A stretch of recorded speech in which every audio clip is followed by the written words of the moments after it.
Մայրիկը պատրաստեց բիսկվիտ և բաժանեց 7 հավասար մասերի։ Ես կերա բիսկվիտի 2/7 մասը։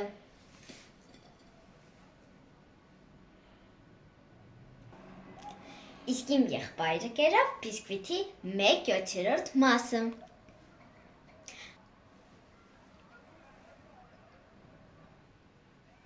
Արդյունքում բիսկվիտի որ մասը մնաց։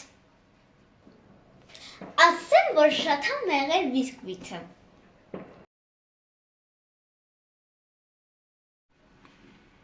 Ես կիվին բաժանեցի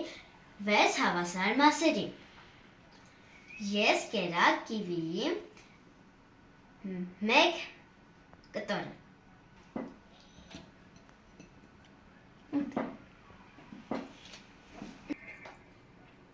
Մայրիկս կերավ 2 կտոր,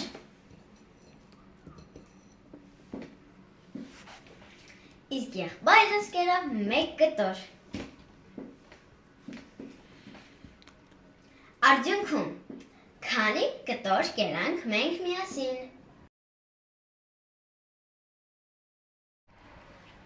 Ես խնձորը բաժանեցի 4 հավասար մասերի։ Ես կերա 1 կտոր, 1 կտորը կերավ եղբայրս, իսկ մնացածը կերավ հայրիկս։ Արդյունքում, քանի կտոր կերավ հայրիկս։